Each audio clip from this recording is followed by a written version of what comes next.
Salma, seorang istri yang membantu suaminya, Ardi, hingga sukses. Saat Ardi naik jabatan, ia dan keluarganya membuang Salma karena dianggap kampungan. Mereka terkejut saat tahu Salma ternyata CEO di perusahaan yang akan menyelamatkan mereka. Salma pun membalas dendam dengan cara yang elegan. Assalamualaikum warahmatullahi wabarakatuh. Kalian dari mana aja nih? Absen yuk, jangan lupa subscribe. Buat yang sudah subscribe, semoga selalu diberkahi kebaikan dan rezeki yang mengalir. Dunia ini, bagiku, adalah sebuah taman yang baru saja mekar. Aku, Salma, seorang istri yang merasa paling bahagia di muka bumi, memiliki segalanya. Suamiku, Ardi, adalah pria yang paling aku cintai. Senyumnya, tawanya, dan pelukannya, semua terasa seperti rumah. Mertuaku, Bunda Ambar dan Ayah Herman, juga sangat baik padaku. Mereka menyayangiku seperti anak kandung, atau setidaknya begitulah yang aku rasakan. Hidup kami sederhana, namun penuh dengan cinta dan kehangatan. Aku mengurus rumah tangga dengan sepenuh hati, memastikan setiap sudut rumah nyaman bagi Ardi dan orang tuanya. Aku tidak pernah keberatan dengan itu. Bagiku, kebahagiaan suamiku adalah segalanya. Ardi sedang merintis karirnya di sebuah perusahaan properti. Dia seorang yang cerdas, tapi kadang kurang teliti. Seringkali, dia pulang dengan wajah lelah dan frustrasi karena proyeknya tidak diterima. Aku selalu ada untuknya. Setiap malam, setelah semua pekerjaan rumah selesai, aku akan duduk bersamanya di meja makan. Aku membantunya membaca ulang proposal, merapikan data, dan memberikan ide-ide segar. Aku memiliki latar belakang pendidikan yang cukup baik, dan otaknya bekerja dengan cara yang berbeda, yang ternyata melengkapi cara berpikir Ardi. Aku melakukan itu dengan ikhlas. Bunda Ambar dan Ayah Herman seringkali melihatku. Mereka selalu tersenyum dan mengatakan betapa beruntungnya Ardi memilikiku. Salma itu penyejuk hati. Ardi, jaga dia baik-baik, kata Bunda Ambar suatu sore. Aku hanya tersenyum malu-malu. Ayah Herman juga sering memujiku. Kamu menantu ayah yang paling rajin. Ayah bangga, pujinya. Kata-kata itu membuatku merasa diterima sepenuhnya. Aku benar-benar menganggap mereka sebagai orang tuaku sendiri, yang menggantikan kedua orang tuaku yang telah tiada. Aku tidak pernah mengira bahwa ucapan manis itu hanya sebatas di bibir. Di tengah kesibukanku membantu Ardi, aku sendiri mendapatkan sebuah tawaran yang tak terduga. Sebuah perusahaan teknologi besar, yang baru saja masuk ke Indonesia, melamar aku untuk menjadi manajer operasional mereka. Perusahaan ini bergerak di bidang yang sangat berbeda dari pekerjaan Ardi, jadi aku tidak merasa ada konflik kepentingan.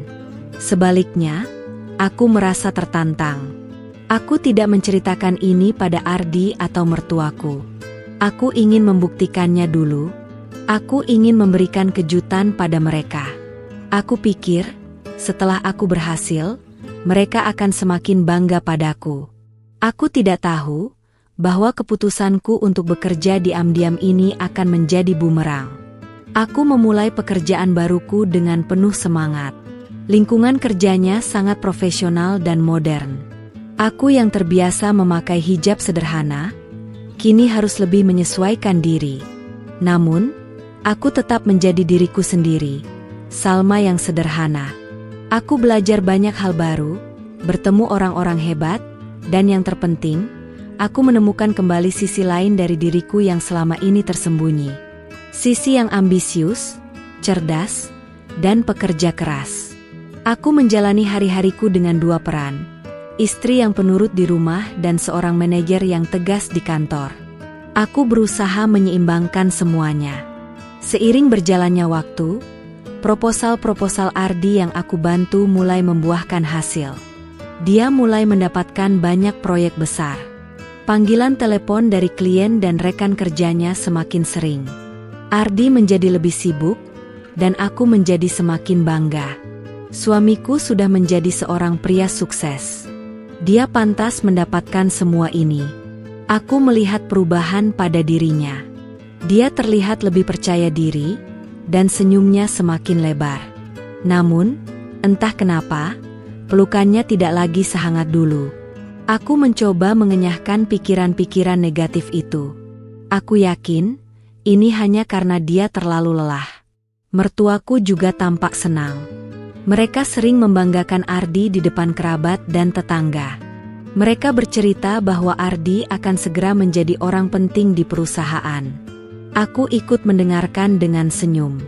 Aku tidak pernah merasa perlu untuk mengatakan bahwa di balik kesuksesan Ardi, ada kontribusiku. Bagiku, kebahagiaan Ardi adalah kebahagiaanku. Dan itulah yang terpenting. Aku tidak butuh pengakuan. Aku hanya butuh cinta dan kebersamaan. Malam itu, Ardi pulang dengan wajah berseri-seri. Ia membawa sebuah kado kecil untukku. Ini untukmu, Salma. Terima kasih sudah selalu menemaniku, katanya. Aku merasa terharu. Ternyata, dia masih memikirkanku. Kami makan malam bersama di restoran kesukaanku.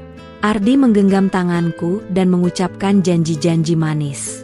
Aku percaya pada setiap perkataannya. Aku mempercayai mata itu, yang pernah menatapku penuh cinta. Aku tidak pernah tahu, bahwa genggaman tangan itu, dan tatapan itu, adalah yang terakhir kalinya. Setelah makan malam, kami pulang. Sesampainya di rumah, Ardi terlihat berbeda. Ia mengambil jaketnya dan mengatakan harus kembali ke kantor. Ada urusan penting yang tidak bisa ditinggalkan. Aku mencoba menahannya, tapi ia bersikeras. Aku janji akan pulang cepat.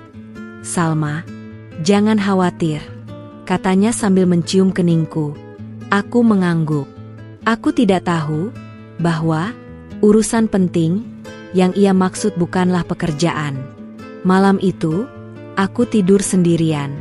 Aku menunggu Ardi pulang, tapi ia tak kunjung kembali. Pukul 2 dini hari, ia baru tiba. Aku yang terbangun, bertanya ada apa. Ia hanya menjawab lelah dan langsung tidur. Aku tidak mau membebani pikirannya.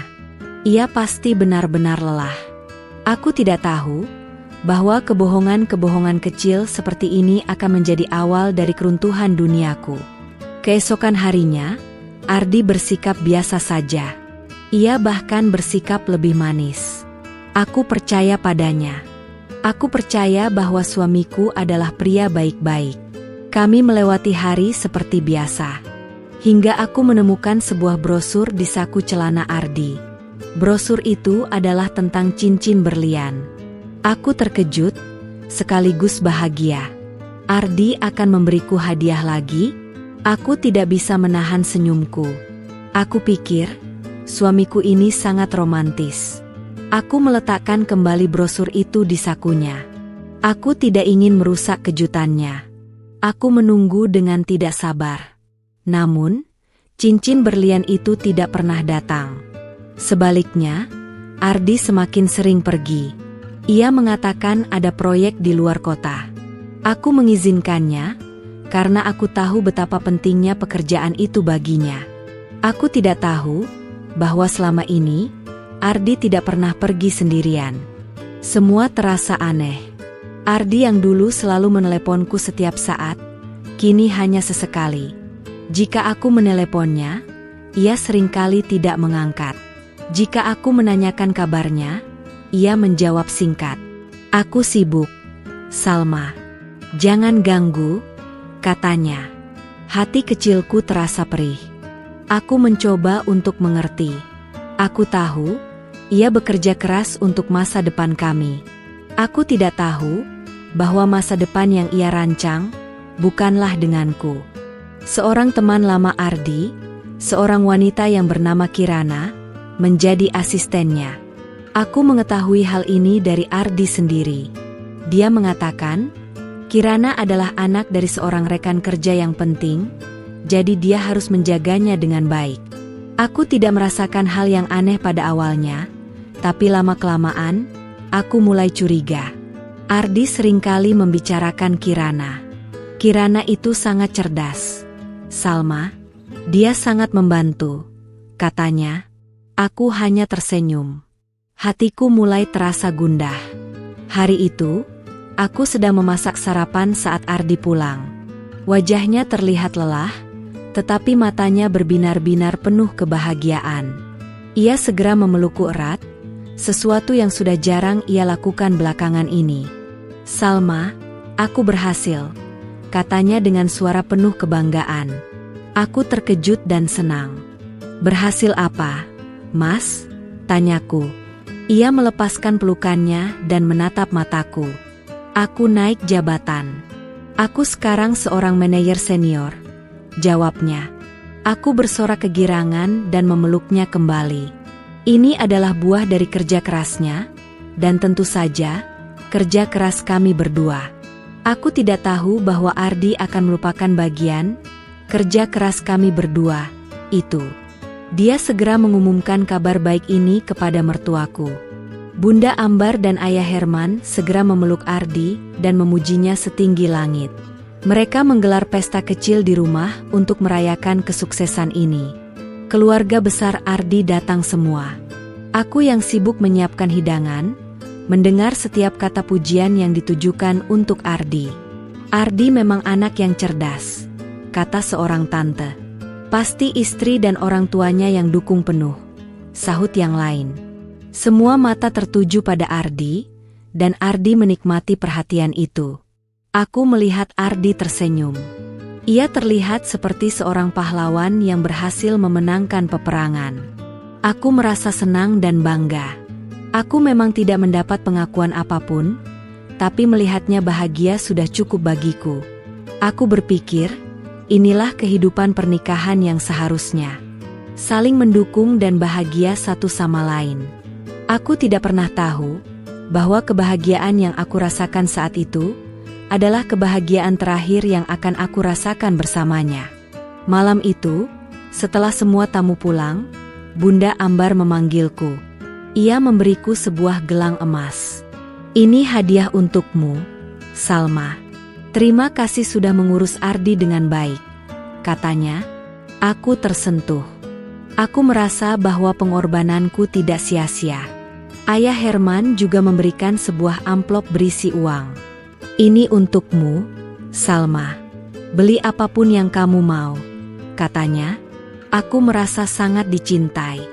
Aku tidak pernah tahu bahwa ini adalah hadiah terakhir yang akan aku terima dari mereka. Hari-hari setelah Ardi naik jabatan terasa berbeda. Ardi menjadi sangat sibuk. Ia sering pulang larut malam, atau bahkan tidak pulang sama sekali. Ia beralasan ada rapat penting, atau harus keluar kota untuk mengurus proyek baru. Awalnya, aku percaya. Aku bahkan membantunya menyiapkan tasnya setiap kali ia harus pergi. Aku tidak tahu bahwa tas yang aku siapkan itu bukanlah untuknya pergi bekerja. Sikap Ardi juga berubah. Ia menjadi lebih sombong dan angkuh. Ia seringkali mengabaikan saranku, bahkan terkesan meremehkannya. Salma, kamu tidak mengerti dunia bisnis. Ini urusan orang-orang penting, katanya suatu malam saat aku mencoba memberinya ide untuk presentasi. Hatiku terasa sakit. Kata-kata itu begitu menusuk. Aku yang selama ini membantunya, kini dianggap tidak tahu apa-apa. Mertuaku juga berubah. Mereka mulai membanding-bandingkanku dengan wanita-wanita lain yang mereka kenal. Lihatlah istri Pak Budi, Salma. Dia pintar bergaul dan selalu tampil modis, kata Bunda Ambar saat kami sedang makan malam. Aku hanya terdiam. Ayah Herman juga sering menyindirku. Kamu tidak pernah datang ke acara-acara penting, Salma. Ardi jadi malu, katanya. Aku mencoba menjelaskan bahwa aku hanya ingin fokus mengurus rumah tangga, tapi mereka tidak mau mendengar. Aku mulai merasa asing di rumah sendiri. Rumah yang dulu terasa nyaman, kini terasa dingin dan sepi. Aku yang dulu selalu disambut dengan senyum dan pelukan, kini hanya disambut dengan tatapan dingin dan sindiran. Aku seringkali menangis sendirian di kamar. Aku mencoba bertanya pada Ardi ada apa, tapi ia selalu mengelak. Kamu terlalu sensitif, Salma. Aku hanya lelah, katanya. Aku mencoba mempercayainya. Di tengah semua itu, aku tetap fokus pada pekerjaanku. Pekerjaanku sebagai manajer operasional di perusahaan teknologi baru itu sangat menuntut. Aku harus bekerja keras, tetapi aku juga merasa dihargai. Bosku, Pak Sanjaya, selalu memuji pekerjaanku. Kamu cerdas, Salma. Kamu adalah aset berharga bagi perusahaan ini, katanya suatu hari. Kata-kata itu membuatku merasa lebih baik. Setidaknya, ada satu tempat di mana aku dihargai. Aku tidak menceritakan masalahku dengan Ardi pada Pak Sanjaya. Aku tidak ingin mencampurkan urusan pribadi dan pekerjaan. Aku juga tidak menceritakan pekerjaanku pada Ardi. Aku masih menyimpan rahasia itu, dengan harapan suatu hari nanti aku bisa memberinya kejutan. Aku tidak tahu bahwa kejutan itu tidak akan pernah terjadi, karena Ardi sudah menyiapkan kejutan lain untukku. Suatu hari, aku melihat Ardi pergi keluar kota. Ia mengatakan akan pergi selama seminggu. Aku menyiapkan pakaiannya, dan ia memelukku erat. Aku akan merindukanmu, Salma, katanya. Aku tersentuh. Aku tidak tahu bahwa kata-kata itu hanya bualan. Aku tidak tahu bahwa selama seminggu itu, Ardi tidak pernah merindukanku. Ia justru merindukan orang lain. Aku mencoba untuk tetap berpikiran positif. Aku percaya bahwa Ardi masih mencintaiku. Ia hanya sedang sibuk. Aku tidak tahu bahwa kesibukan yang ia maksud bukanlah pekerjaan, melainkan hal lain yang lebih penting baginya. Aku mencoba meneleponnya, tapi ia tidak mengangkat. Aku mengirim pesan, tapi ia tidak membalas. Hatiku terasa hancur. Aku tidak tahu bahwa kehancuran yang aku rasakan saat itu hanyalah awal dari segalanya. Sejak Ardi naik jabatan, rumah ini terasa asing. Suamiku tidak lagi menghabiskan waktu bersamaku. Setiap malam, dia pulang dengan pakaian rapi, tapi wajahnya seolah memendam rahasia. Ia lebih sering sibuk dengan ponselnya, tersenyum sendiri, atau berbicara dengan suara pelan di sudut ruangan. Jika aku bertanya, ia selalu beralasan, "Ini urusan pekerjaan, Salma. Kamu tidak akan mengerti." Kata-kata itu menusuk, seolah aku hanyalah bayangan yang tidak memiliki arti di matanya. Aku mulai curiga. Awalnya hanya perasaan, tapi lama-kelamaan, curiga ini tumbuh menjadi kekhawatiran yang nyata. Aku menyadari Ardi sering mengenakan parfum yang berbeda, dan ada goresan lipstik samar di kerah bajunya. Bahkan, ia tidak lagi memakai jam tangan pemberianku. Ia memakai jam tangan mahal yang belum pernah aku lihat sebelumnya. Aku tidak berani bertanya. Aku takut dengan jawaban yang akan kudengar. Mertuaku juga menjadi dingin. Mereka tidak lagi memujiku. Sebaliknya, mereka mulai membanding-bandingkanku dengan wanita lain. "Salma, kenapa kamu tidak berdandan seperti Nyonya Budi? Dia selalu terlihat modis," sindir Bunda Ambar. "Ardi sekarang orang penting. Dia butuh pendamping yang bisa membawanya ke acara-acara sosial," timpal Ayah Herman. Aku hanya bisa menunduk, merasakan air mata yang siap menetes. Aku mencoba mendekati Ardi, tapi ia selalu menghindar. "Aku lelah, Salma. Jangan ganggu," katanya saat aku mencoba memijat pundaknya. Aku tahu, ia tidak hanya lelah. Ada sesuatu yang lain. Sesuatu yang ia sembunyikan dariku. Aku merasa kesepian. Rumah ini, yang dulu penuh tawa, kini terasa seperti kuburan. Aku merindukan Ardi yang dulu. Suamiku yang dulu sangat mencintaiku. Malam itu, aku menemukan sebuah kartu nama di saku jas Ardi. Kartu nama itu milik seorang wanita bernama Kirana, dengan jabatan asisten manajer. Aku tahu Kirana Ardi pernah menceritakan betapa cerdasnya dia. Aku mengambil kartu nama itu, merasakan firasat buruk yang membanjiri dadaku. Ini bukan hanya tentang pekerjaan. Aku tahu, ini lebih dari itu. Aku melihat Ardi tertidur di sofa. Ia memegang ponselnya erat-erat. Aku mengambil ponselnya dengan hati-hati. Aku tidak bermaksud mengkhianatinya, tapi aku harus tahu kebenarannya. Aku membuka galeri fotonya. Di sana, ada foto-foto Ardi dan Kirana. Mereka terlihat sangat bahagia, makan malam bersama, tertawa, dan bahkan berpose mesra. Hatiku hancur berkeping-keping. Aku tahu, semua ini bukan kebetulan. Ini adalah pengkhianatan. Aku meletakkan kembali ponselnya dan pergi ke kamar. Aku menangis semalaman. Aku merasa sangat bodoh. Aku yang selama ini berkorban, kini dibuang begitu saja. Aku yang selama ini setia, kini dikhianati. Aku merasa seperti duniaku hancur. Aku tidak tahu harus berbuat apa. Keesokan harinya, aku mencoba bersikap seperti biasa. Aku tidak ingin Ardi tahu bahwa aku sudah tahu semuanya. Aku ingin menahannya, bertanya padanya mengapa ia melakukan ini padaku. Tapi kata-kataku seolah tercekat di tenggorokan.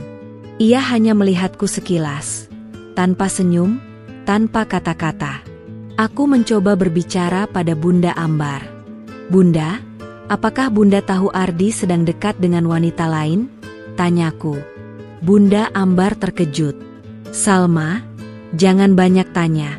Ardi itu laki-laki, wajar saja kalau dia butuh teman, katanya dengan santai. Hatiku terasa sakit. Mertuaku tahu tentang ini. Mereka tidak peduli. Mereka membiarkan anak mereka mengkhianatiku. Aku merasa tidak punya siapa-siapa. Aku hanya punya diriku sendiri. Aku memutuskan untuk mengambil cuti dari pekerjaanku. Aku ingin menenangkan diri. Aku ingin mencari tahu apa yang harus aku lakukan. Aku tidak tahu bahwa keputusan ini akan menjadi awal dari sebuah perjalanan yang tidak pernah aku duga. Aku duduk di taman sendirian. Aku melihat sepasang suami istri yang sedang bermain dengan anak-anak mereka. Aku merasa iri. Aku juga ingin memiliki kehidupan seperti itu. Namun, kehidupanku sekarang tidak lagi seperti itu. Aku merasa sangat sedih. Aku tidak tahu bahwa kesedihan yang aku rasakan saat itu akan menjadi motivasi terkuatku. Aku pulang ke rumah. Aku melihat Ardi sedang makan malam dengan Kirana. Mereka terlihat sangat bahagia. Mereka tertawa, berbicara, dan berbagi cerita. Aku merasa seperti orang asing di rumah sendiri. Aku ingin berteriak, tapi suaraku tidak keluar. Aku hanya bisa menangis dalam diam. Aku tidak tahu bahwa ini adalah malam terakhirku di rumah itu. Malam itu, setelah Ardi dan Kirana selesai makan malam, aku mendengar mereka berbicara di ruang tamu. Aku bersembunyi di balik pintu, mendengarkan setiap kata yang mereka ucapkan. Aku lelah berpura-pura, Kirana. Aku ingin segera menceraikan Salma, kata Ardi. Hatiku terasa hancur. Aku tidak bisa mempercayai apa yang aku dengar. Tapi bagaimana dengan orang tuamu? Mas? Mereka setuju? Tanya Kirana. Ardi tertawa. Tentu saja. Mereka sudah tidak suka dengan Salma. Dia terlalu sederhana. Dia tidak cocok untukku, yang sekarang seorang manajer. Aku butuh pendamping yang sepadan, yang bisa membantuku naik ke level yang lebih tinggi, jawab Ardi. Kirana tersenyum. Ayahku juga bilang begitu. Beliau bilang, kamu akan lebih mudah naik jabatan kalau menikah denganku, katanya. Aku merasa mual. Ternyata, ini semua tentang uang dan status sosial. Aku mendengar suara Bunda Ambar dan Ayah Herman. Mereka bergabung dalam percakapan. Ardi benar, Nak. Salma itu sudah tidak cocok untuk keluarga kita. Dia hanya bisa mengurus rumah. Sementara kamu, Kirana, kamu bisa membantuku dan Ardi ke level yang lebih tinggi. kata Bunda Ambar. Kamu cantik, cerdas, dan yang terpenting, kamu dari keluarga terpandang, timpal Ayah Herman. Aku tidak bisa menahan air mataku. Aku yang selama ini mereka anggap anak, kini mereka buang begitu saja. Aku tidak bisa menahannya lagi. Aku keluar dari persembunyianku. Jadi ini yang kalian rencanakan di belakangku? Kataku dengan suara bergetar. Ardi, Kirana, dan mertuaku terkejut. Mereka tidak menyangka aku akan mendengarkan percakapan mereka. Salma, kamu dengar semuanya? Kata Ardi dengan wajah pucat. Aku hanya mengangguk. Aku tidak menyangka, Mas. Aku tidak menyangka kamu akan sejahat ini, kataku. Ardi mencoba mendekatiku, tapi aku mundur. Jangan sentuh aku. Aku jijik denganmu, kataku. Ia terdiam. Bunda Ambar mencoba menenangkanku. Salma, jangan salah paham. Ini semua demi kebaikan Ardi, katanya. Aku tertawa sinis. Kebaikan apa, Bunda? Kebaikan yang mengorbankan perasaan orang lain? Kebaikan yang menghancurkan rumah tangga? Itu bukan kebaikan, itu kejahatan, kataku. Ayah Herman juga mencoba ikut campur. Salma, kamu harus mengerti. Ardi sekarang orang penting.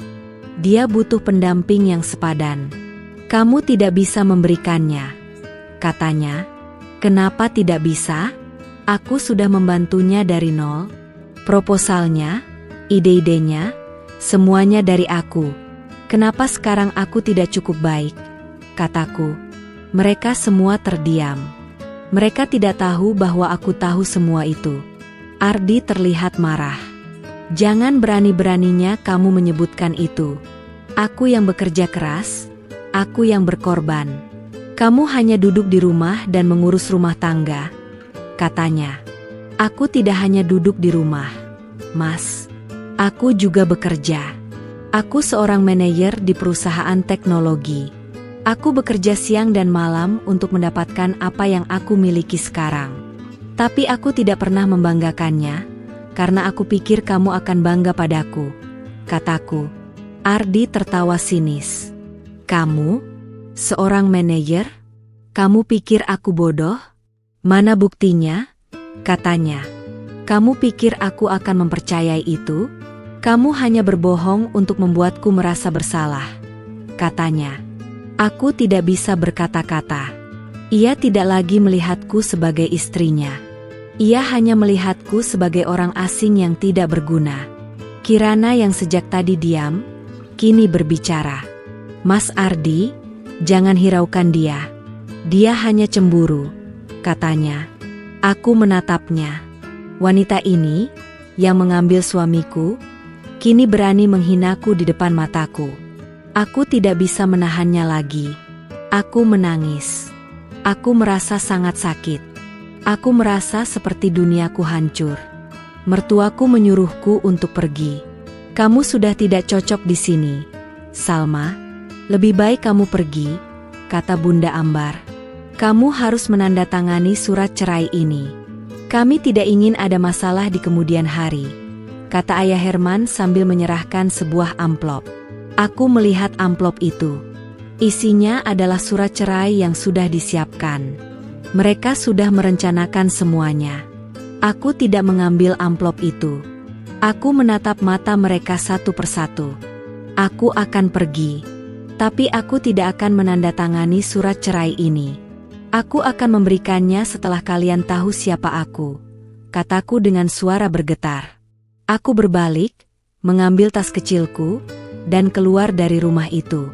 Aku tidak menoleh ke belakang. Aku tahu, aku tidak akan pernah kembali. Aku berjalan tanpa arah di jalanan yang basah. Hujan mulai turun, seolah-olah alam ikut merasakan kepedihanku. Setiap tetes yang membasahi hijabku terasa seperti air mata yang jatuh dari langit. Aku tidak peduli. Aku hanya ingin lari dari kenyataan. Lari dari rumah yang dulu menjadi surgaku, kini berubah menjadi neraka. Kenapa? Kenapa ini bisa terjadi padaku? Ponselku berdering. Panggilan dari sebuah nomor yang tidak aku kenal. Aku ragu, tapi akhirnya aku mengangkatnya. Suara yang familiar terdengar di ujung telepon. "Salma, ini aku, Pak Sanjaya. Kamu di mana? Kamu tidak masuk kerja hari ini." Aku terkejut, lupa bahwa aku seharusnya bekerja. "Maaf, Pak. Saya sedang tidak enak badan," kataku, berusaha menahan tangis. "Kamu baik-baik saja?"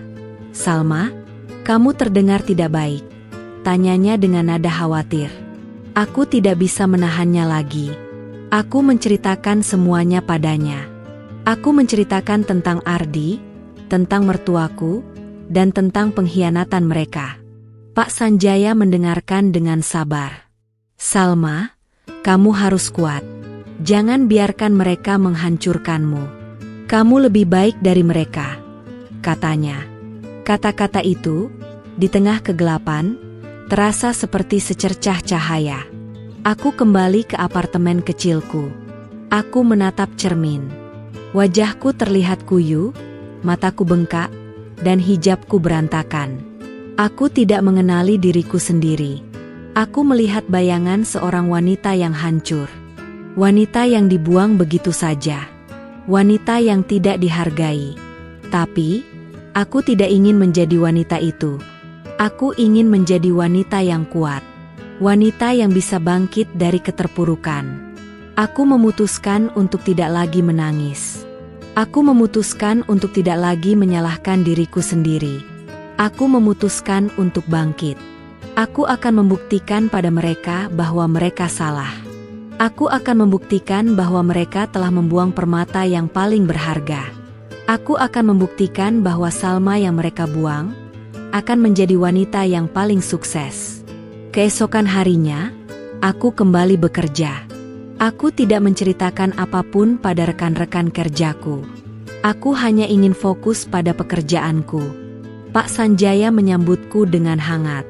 "Salma, saya tahu kamu kuat. Saya percaya padamu," katanya. Kata-kata itu memberiku semangat. Aku bekerja lebih keras dari sebelumnya. Aku tidak lagi bekerja hanya untuk uang atau untuk pengakuan.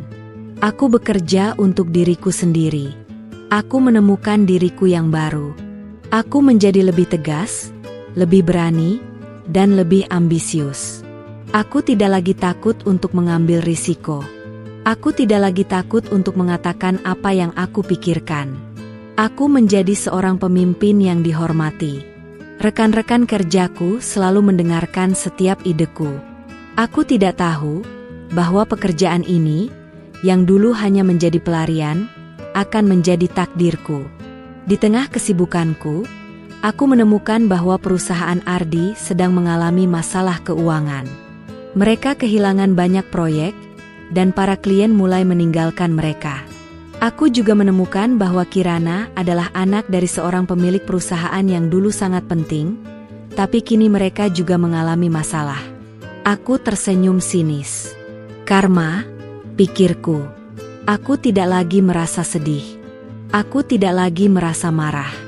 Aku hanya merasa kosong. Aku tahu, mereka akan datang kepadaku suatu saat. Mereka akan datang untuk meminta bantuan. Dan saat itu, aku akan membalaskan dendamku. Aku akan menunjukkan pada mereka siapa Salma yang sebenarnya. Aku memutuskan untuk tidak mengatakan apa-apa pada Pak Sanjaya tentang Ardi. Aku ingin menyelesaikan masalah ini sendiri. Aku ingin menghadapi Ardi dan mertuaku sendirian. Aku ingin menunjukkan pada mereka bahwa aku tidak lagi Salma yang lemah. Aku ingin menunjukkan pada mereka bahwa aku sudah menjadi Salma yang baru. Aku duduk di ruanganku. Aku menatap jendela. Aku melihat pemandangan kota yang ramai. Aku tidak lagi merasa sedih. Aku hanya merasa kuat. Aku tahu, aku akan berhasil. Aku tahu, aku akan menjadi wanita yang paling sukses. Dan aku tahu, aku akan membuat mereka menyesal. 6 bulan berlalu, dan perusahaanku mencapai puncak kesuksesan. Proyek-proyek besar datang silih berganti. Aku, yang dulu hanya seorang manajer operasional, kini menjadi sosok yang dihormati di dunia bisnis. Aku memimpin rapat, memberikan presentasi, dan mengambil keputusan-keputusan besar. Aku tidak lagi mengenali diriku yang dulu. Aku sudah menjadi Salma yang baru. Salma yang kuat, Salma yang sukses, dan Salma yang berkuasa. Suatu sore, Pak Sanjaya memanggilku ke ruangannya. Ia terlihat sangat serius. "Salma, ada sesuatu yang sangat penting yang ingin saya bicarakan denganmu," katanya. Hatiku berdebar kencang. Apakah aku melakukan kesalahan? Apakah aku akan dipecat? Aku tidak tahu. Aku hanya bisa mengangguk. "Saya ingin kamu tahu, saya sangat puas dengan pekerjaanmu. Kamu adalah seorang manajer yang luar biasa," katanya. Aku merasa lega. "Tapi itu bukan satu-satunya hal yang ingin saya bicarakan," lanjutnya. "Saya sudah merencanakan ini sejak lama. Saya akan pensiun bulan depan. Dan saya ingin kamu mengambil alih perusahaan ini," katanya. Aku terkejut. Aku tidak bisa mempercayai apa yang aku dengar. "Pak, tapi kenapa saya?" tanyaku dengan suara bergetar. Pak Sanjaya tersenyum. "Kamu cerdas, Salma. Kamu ambisius, dan kamu pekerja keras. Saya melihat potensi besar dalam dirimu," katanya. "Saya yakin kamu akan menjadi CEO yang luar biasa," tambahnya. Aku tidak bisa berkata-kata. Ini adalah tawaran yang tidak pernah aku duga. Aku yang hanya seorang manajer, kini ditawari untuk menjadi CEO. Aku tidak tahu bahwa ini adalah takdirku. Aku meminta waktu untuk berpikir. Aku pulang ke apartemenku dan memikirkan tawaran itu. Aku tidak yakin apakah aku bisa. Aku takut gagal. Tapi di sisi lain, aku tahu ini adalah kesempatan untuk membuktikan diriku. Kesempatan untuk menunjukkan pada Ardi dan mertuaku bahwa aku lebih dari sekadar wanita yang hanya bisa mengurus rumah tangga. Aku memutuskan untuk menerimanya. Aku kembali ke kantor keesokan harinya, dan aku mengatakan pada Pak Sanjaya bahwa aku menerima tawarannya. Ia terlihat sangat senang. "Salma, saya yakin kamu akan berhasil. Saya akan membantumu," katanya. Aku tidak tahu bahwa bantuannya akan menjadi sangat penting. Ia mulai mengajariku semua hal yang aku butuhkan untuk menjadi seorang CEO. Ia mengajariku tentang keuangan, tentang pemasaran, tentang manajemen. Aku tidak lagi tidur. Aku hanya ingin fokus pada pekerjaanku. Aku ingin membuktikan pada diriku sendiri bahwa aku bisa. Aku ingin menunjukkan pada mereka bahwa mereka telah melakukan kesalahan terbesar dalam hidup mereka. Aku ingin menjadi Salma yang baru. Salma yang kuat, Salma yang sukses, dan Salma yang berkuasa. Suatu hari, aku menemukan bahwa perusahaan Ardi adalah salah satu partner dari perusahaanku. Aku terkejut. Aku tidak pernah tahu tentang ini. Aku tidak tahu bahwa takdir akan membawaku kembali bertemu dengan Ardi. Aku tidak tahu bahwa pertemuan ini akan menjadi awal dari balas dendamku. Aku menemukan bahwa perusahaan Ardi sedang mengalami masalah keuangan. Mereka kehilangan banyak proyek, dan para klien mulai meninggalkan mereka. Aku juga menemukan bahwa Kirana adalah anak dari seorang pemilik perusahaan yang dulu sangat penting, tapi kini mereka juga mengalami masalah. Aku tersenyum sinis. Karma, pikirku. Aku tidak lagi merasa sedih. Aku tidak lagi merasa marah. Aku hanya merasa kosong. Aku tahu mereka akan datang kepadaku suatu saat. Mereka akan datang untuk meminta bantuan. Dan saat itu, aku akan membalaskan dendamku. Aku akan menunjukkan pada mereka siapa Salma yang sebenarnya. Aku memutuskan untuk tidak mengatakan apa-apa pada Pak Sanjaya tentang Ardi. Aku ingin menyelesaikan masalah ini sendiri. Aku ingin menghadapi Ardi dan mertuaku sendirian. Aku ingin menunjukkan pada mereka bahwa aku tidak lagi Salma yang lemah. Aku ingin menunjukkan pada mereka bahwa aku sudah menjadi Salma yang baru. Aku duduk di ruanganku.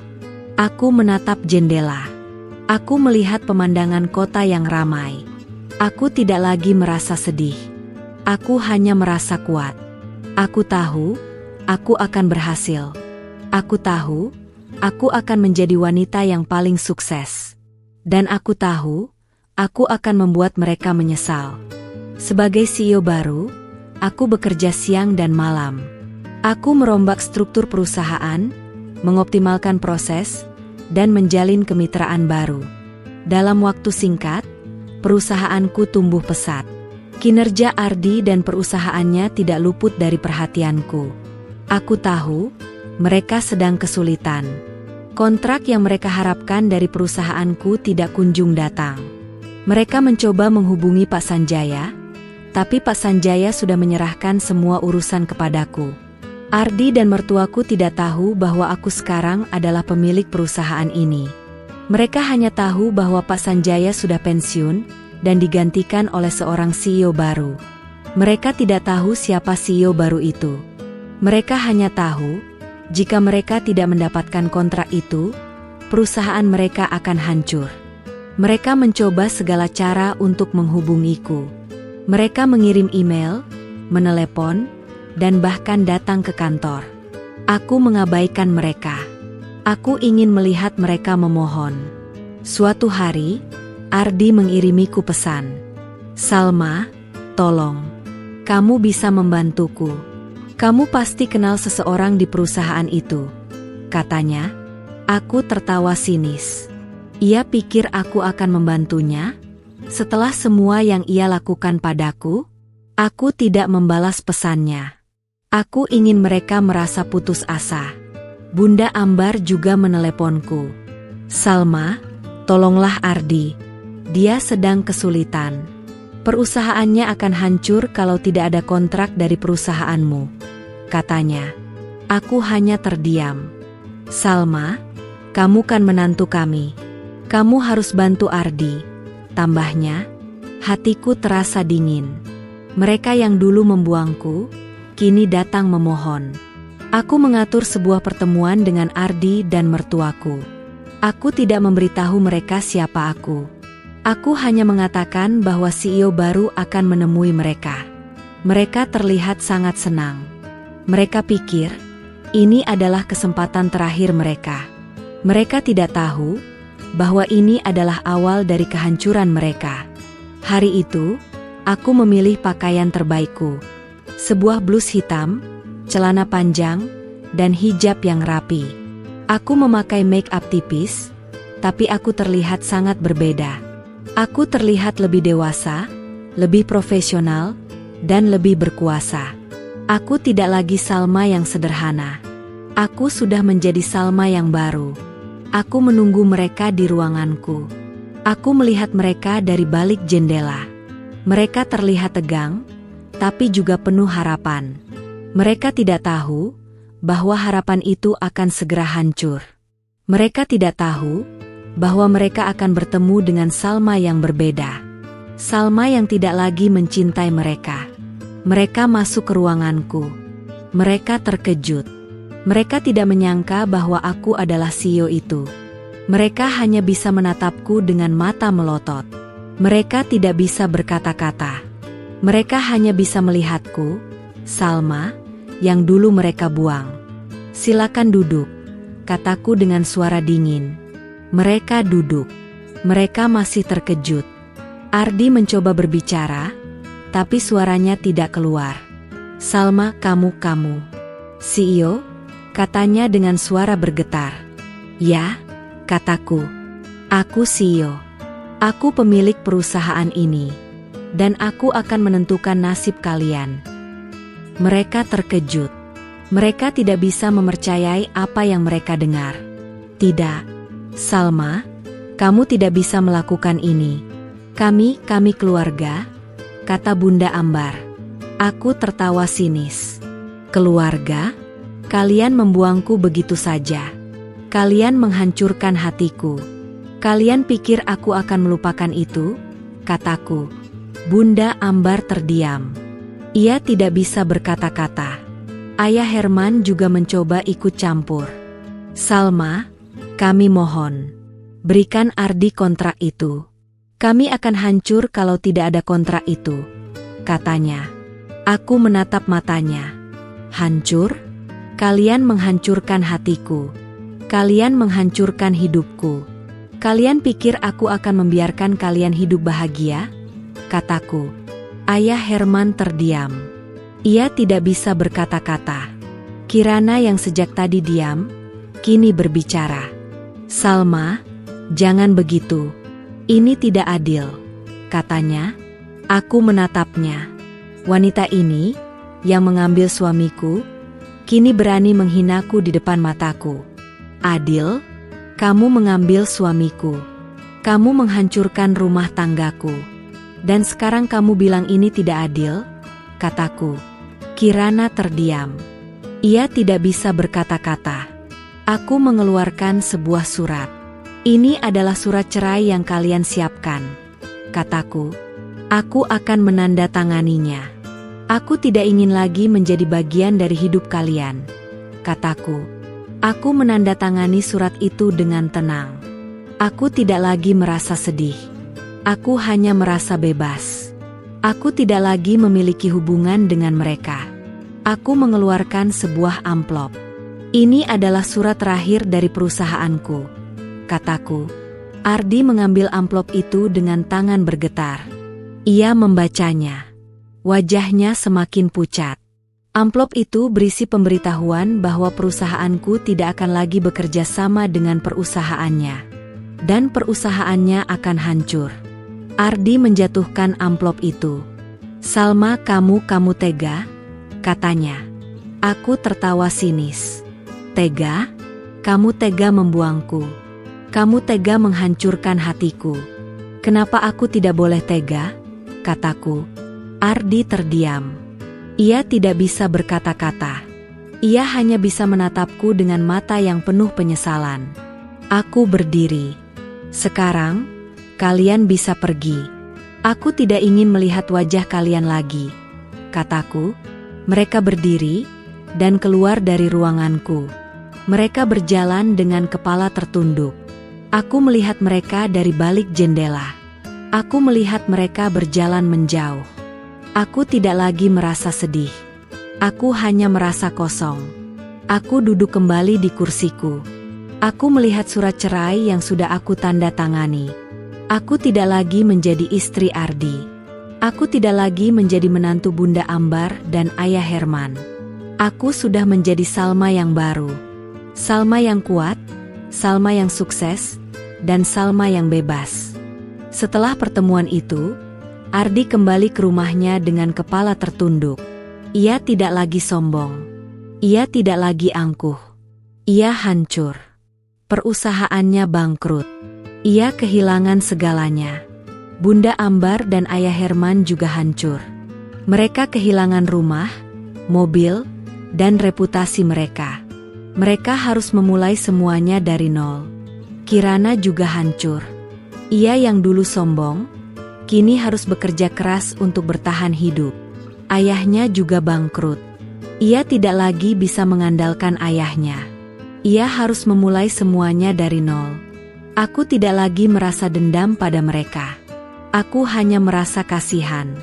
Aku tahu, mereka sudah mendapatkan hukuman mereka.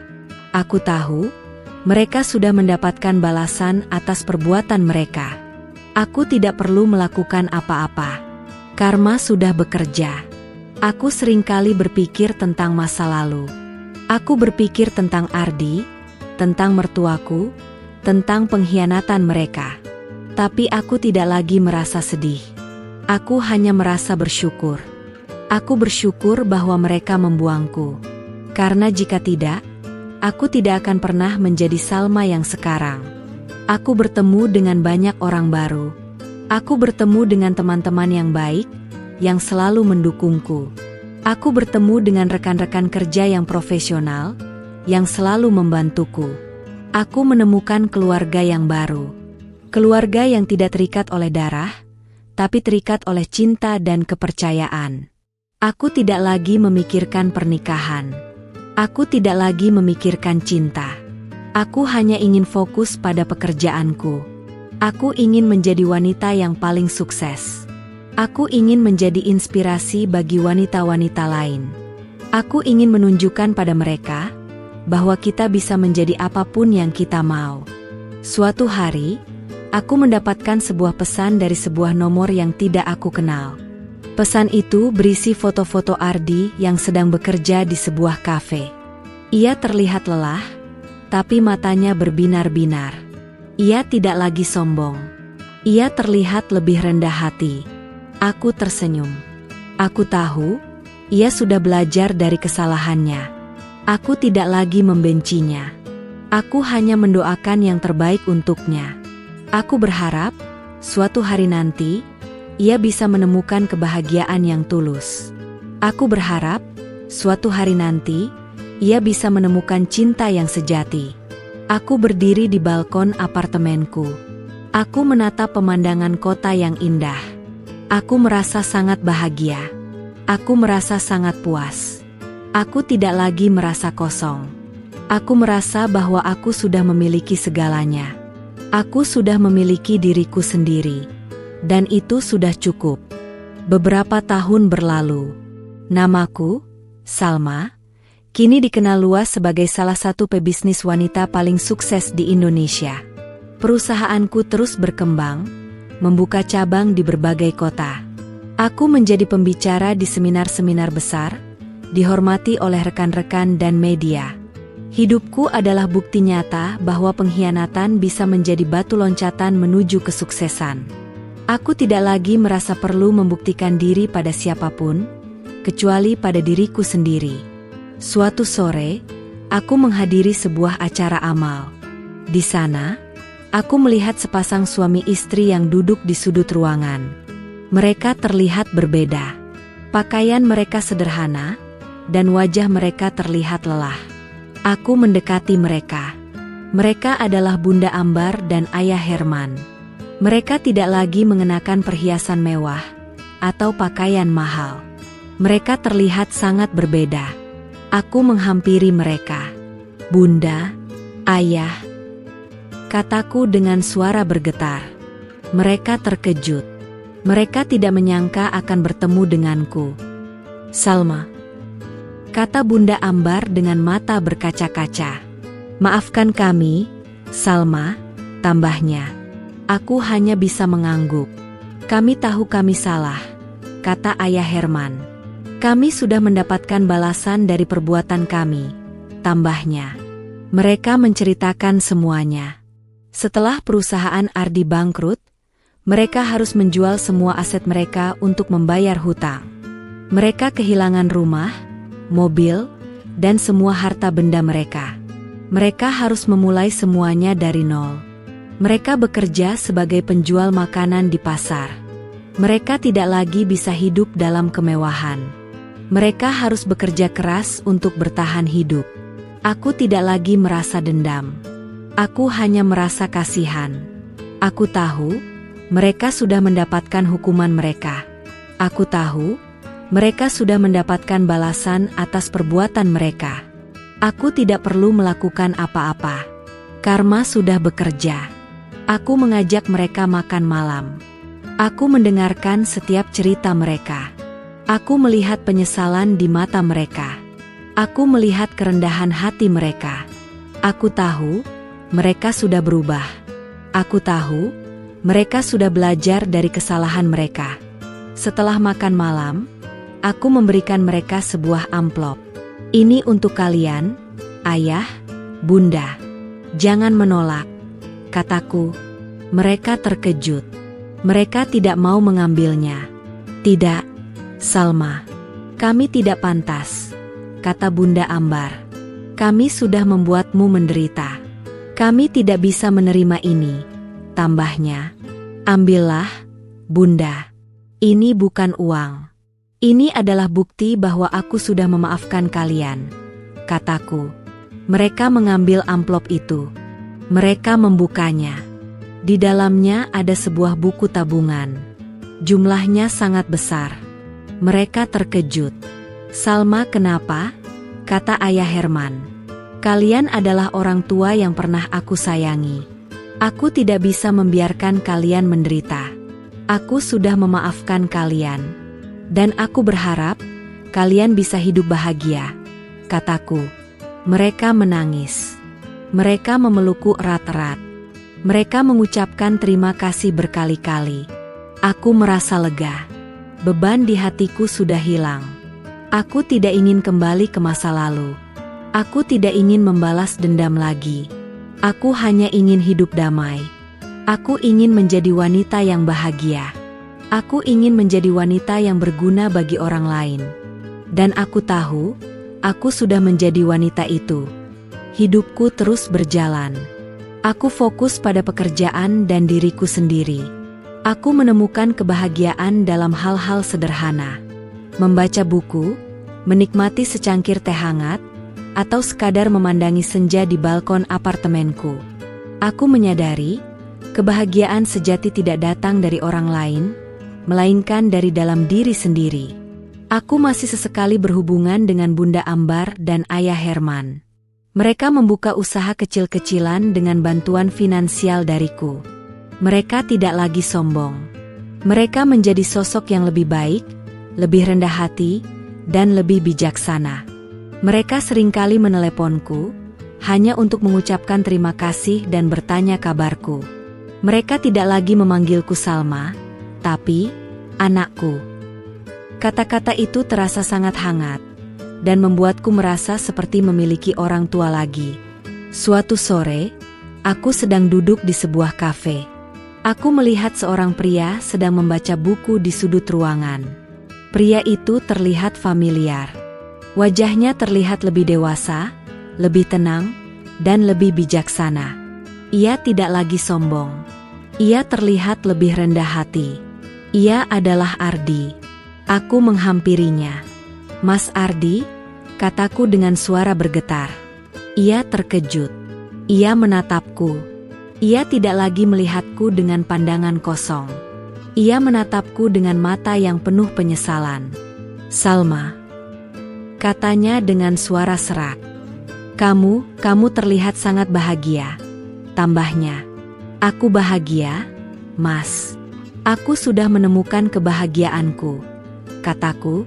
Aku minta maaf, Salma. Aku tahu, maafku tidak akan mengubah apapun. Tapi aku benar-benar menyesal," katanya. Aku hanya bisa mengangguk. "Aku sudah memaafkanmu, Mas.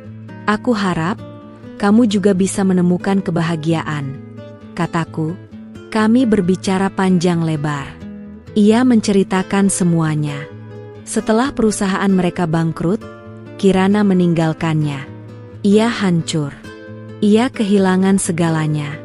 Tapi di tengah kehancuran itu, ia menemukan dirinya yang sebenarnya. Ia tidak lagi sombong. Ia tidak lagi angkuh. Ia menjadi lebih rendah hati. Ia bekerja di kafe itu, dan ia merasa bahagia. Aku tidak tahu bahwa kehancuran itu akan mengubahnya menjadi pria yang lebih baik. Aku tidak tahu bahwa penyesalan itu akan membuatnya menemukan kebahagiaan yang tulus. Aku tahu, Ardi yang sekarang adalah Ardi yang pantas aku cintai. Tapi aku juga tahu, aku sudah tidak lagi mencintainya. Hatiku sudah terisi oleh kebahagiaan yang baru. Kebahagiaan yang datang dari diriku sendiri. Aku mengucapkan selamat tinggal padanya. Ia memelukku erat. "Terima kasih, Salma," katanya. Aku hanya bisa tersenyum. Aku berjalan keluar dari kafe itu. Aku melihat ke belakang. Aku melihat Ardi tersenyum. Aku tahu, ia sudah menemukan kebahagiaannya. Dan aku sudah menemukan kebahagiaanku. Aku berjalan di jalanan yang ramai. Aku menatap pemandangan kota yang indah. Aku merasa sangat bahagia. Aku merasa sangat puas. Aku tidak lagi merasa kosong. Aku merasa bahwa aku sudah memiliki segalanya. Aku sudah memiliki diriku sendiri. Dan itu sudah cukup.